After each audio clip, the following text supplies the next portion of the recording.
Drama मोहरा आखिरकार अपने अंजाम तक पहुंच जाता है और आखिरी किस्त की शुरुआत ही एक दिल दहला देने वाले मंजर से होती है। जब सिकंदर कब्रिस्तान जाता है और अनोशा की कब्र पर कत्ते को बैठा देखता है, तो उस पर हकीकत पूरी तरह वाज़ेह हो जाती है कि अनोशा वाकई मर चुकी है। उसी लम्हे वो अलीज़े को देखता है जो हर हफ्ते वहां आकर फातिहा पढ़ती और रो पड़ती है। तब सिकंदर को एहसास होता है कि जिस लड़की को वो बरसों से ढूंढ रहा था, वो दरअसल अनवशा की बहन अलीज़े ही थी।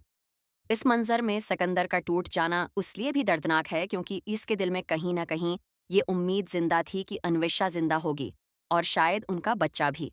घर वापस आकर सिकंदर गुस्से और पछतावे में अपनी मां अरमीन बेगम के सामने सब कुछ मान लेता है। अलीज़े खुद एतराफ़ करती है कि उसने सिकंदर और अरमीन बेगम को बर्बाद करने के लिए एक-एक कदम सोच समझ कर उठाया। वो बताती है कि कैसे उसने सिकंदर का कारोबार तबाह किया, सबूत इकट्ठे किए और पुलिस तक सब कुछ पहुंचाया। इसी दौरान नम्रा और हमजा ये सब सुन लेते हैं।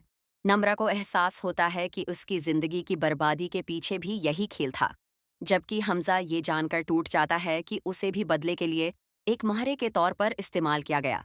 अलीज़े हमजा के सामने शर्मिंदा होकर मान लेती है कि उसने नफरत का रास्ता चुना, जबकि हमजा ने मोहब्बत को तरजीह दी।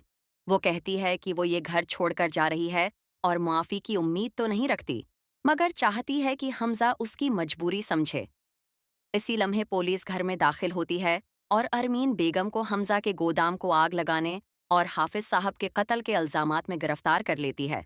सिकंदर भी अपने जराइम के बोझ तले मुकम्मल तौर पर टूट जाता है और आतराफ करता है कि उसने अनवशा के साथ बहुत जुल्म किया, चाहे बाद में उसे उससे मोहब्बत ही क्यों ना हो गई हो। अख्तिताम में अलीज़े के जाने के बाद नम्रा उसका खत पढ़ती है, जिसमें वो सबसे माफ़ी मांगती है और कुछ छपे सच भी बता देती है। नम्रा हमजा से कहती है कि शायद अलीज़े को मुआफ़ करके वापस लाना ही बेहतर हो। यूं ड्रामा एक सवालिया निशान पर ख़त्म होता है कि क्या हमजा मोहब्बत को एक और मौका देगा या ये कहानी हमेशा के लिए अधूरी रह जाएगी।